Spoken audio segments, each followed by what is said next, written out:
Hello students, today we are going to discuss the concept of photoelectric effect, especially the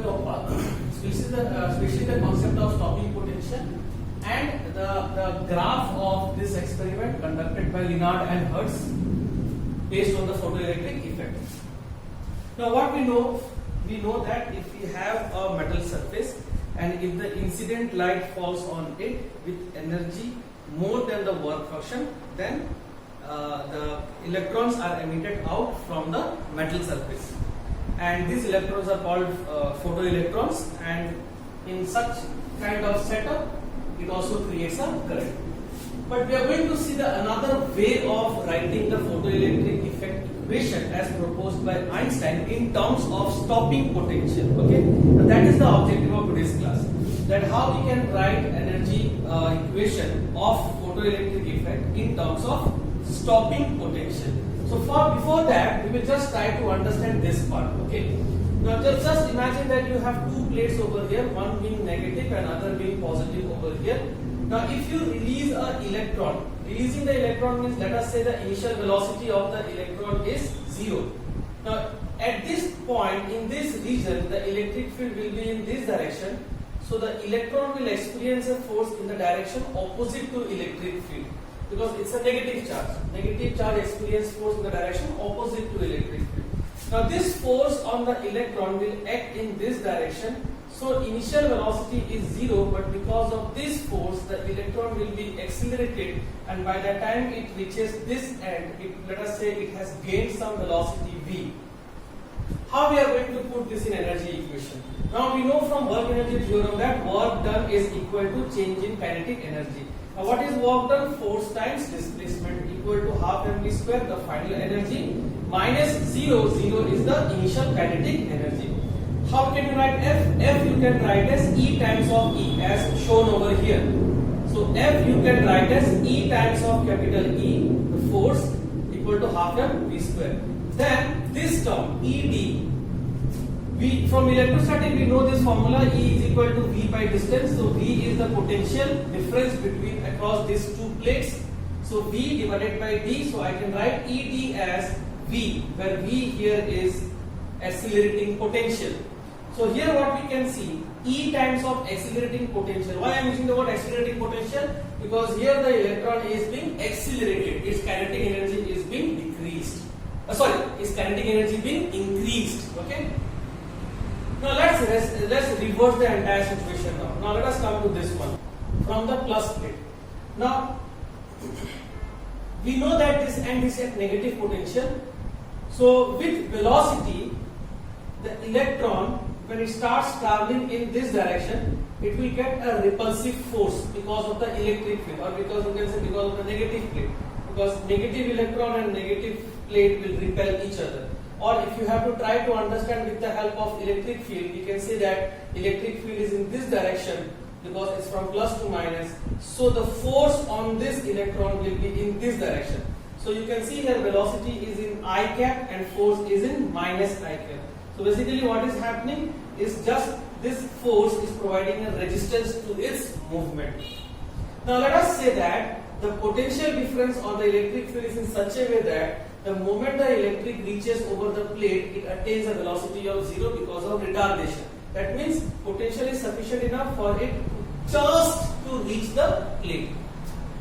So final velocity will become 0. Okay, because of the retardation. Now how we are going to put that in the kinetic energy form? Work done is equal to delta K. Delta K is equal to minus F times of T by minus, because force is in this direction, D is in this direction, both are in the opposite direction. So work done is minus F times of T equal to final kinetic energy. Finally the velocity is 0 and minus half mv square, that is the initial kinetic energy. So what we will get here? We will get here as same thing remains. E times of E I can write as force. So E times of E into D equal to half mv square, minus minus gets out.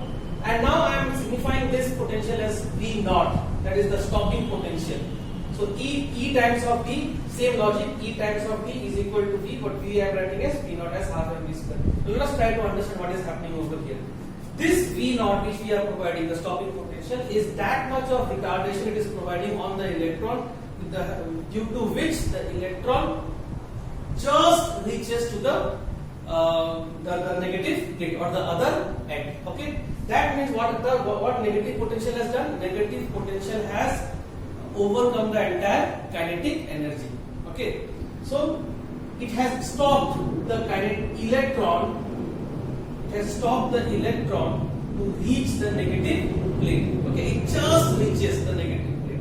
So you can say that the stopping potential has successfully managed to overcome the kinetic energy. Okay, or you can say in the other way around, kinetic energy was sufficient enough to overcome the retarding potential. Okay, both ways.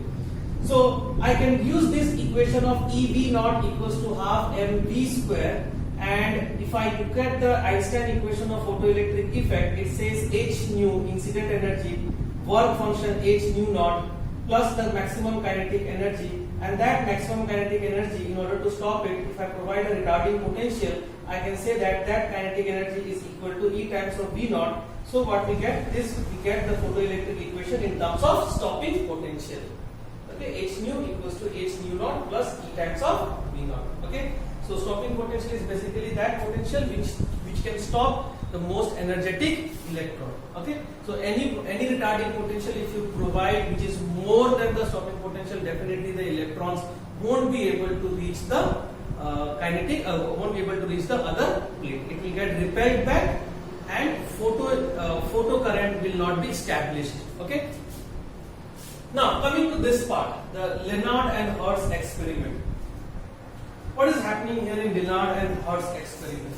Now what Lenard and Hertz experiment does, I will just briefly introduce you to the setup over here. So this is a tube through which from one side I can allow some light to incident on this metal plate. This is my metal plate. Okay, and I am assuming that the energy is sufficient enough to cause photoelectrons to emit from the surface. Okay, so you can say that the incident energy is more than the work function.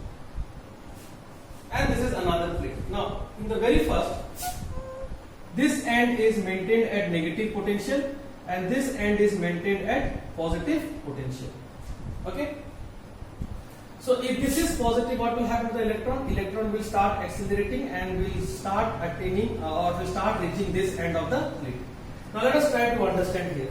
The graph when we plot for current developed in the ammeter because of the flow of electron versus the potential which we are applying over here.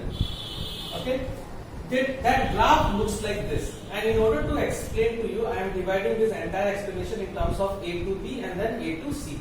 So first we will try to explain what is happening from A to B. In order to understand that, let us try to understand the concept of intensity. What is intensity? Intensity in photoelectric effect is number of photons per unit area per unit time. So let us say in the intensity or you can say the number of photons hitting a unit area per second.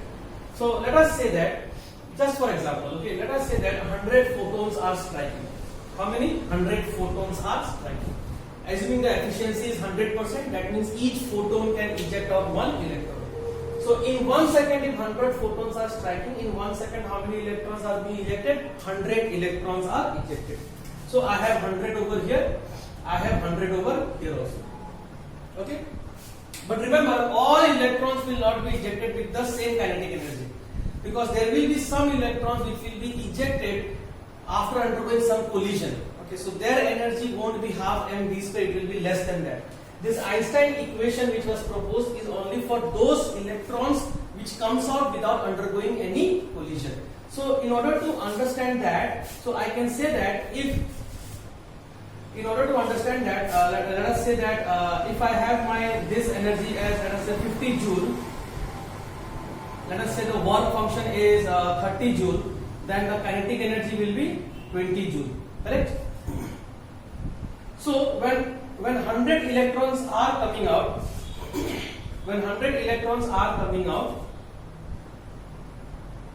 the one which comes out without undergoing any collision while coming out, those will have 20 joule.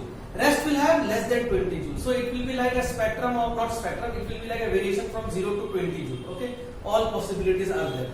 So those electrons which comes out without undergoing any collision, photoelectric effect is for those electrons which comes out without undergoing any collision.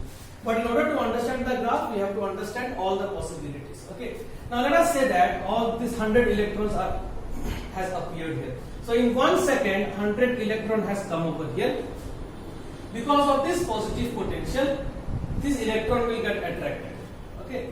Let us say in 1 second, out of 100, 70 has reached this plate. Why 70? Why not all 100? Because as I told you, all will not have the same initial velocity. Okay. Few of them will have a velocity which is less. Few of them will have a velocity which is the maximum. Okay. So all will not reach. So 70 will, sorry, not 70 joule. 70 out of 100, 70 will reach. How to increase the collection rate at the positive potential? Increase the potential. So as I increase the positive potential, now let us say I am allowing them to come towards the positive plate by enhancing the positive attractive positive potential, so that electrons are getting attracted by more above it. So when I increase the potential, let us say 80 are able to come, not joule, 80. I further increase. If I further increase, 90. I further increase. I am reaching here at 100.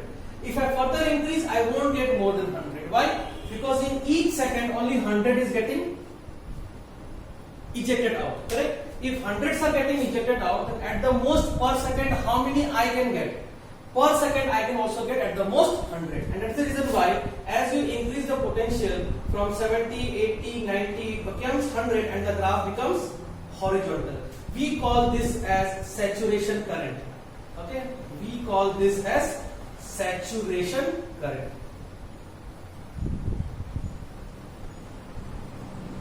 Okay? So this part is clear to you? I hope.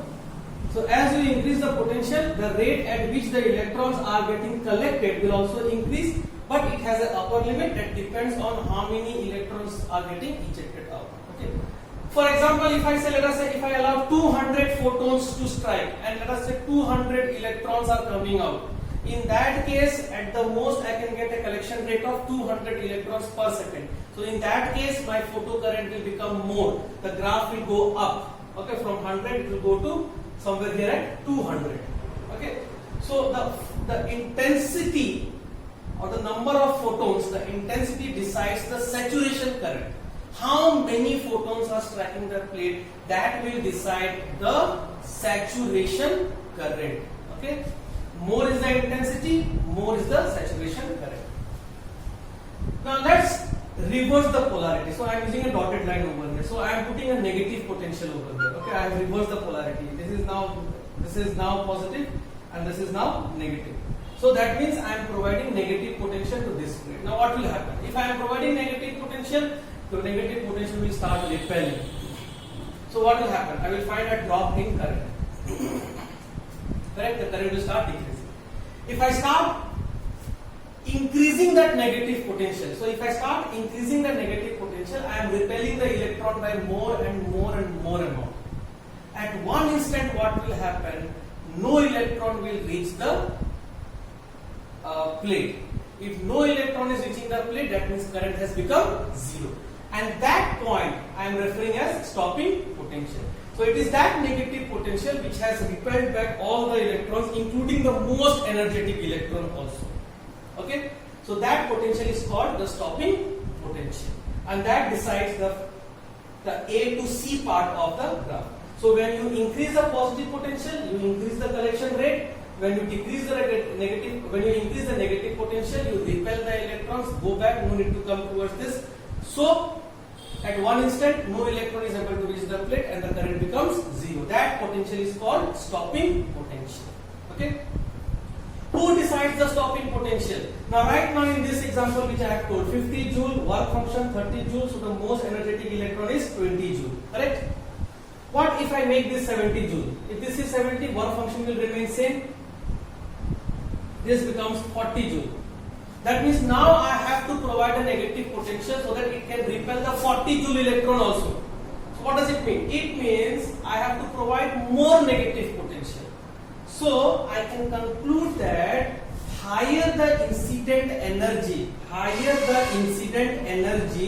more will be the kinetic energy, and if more is the kinetic energy, more will be the retarding potential, more will be the stopping potential. The graph will shift towards the left. Okay, so two things to point here, and you have to remember this.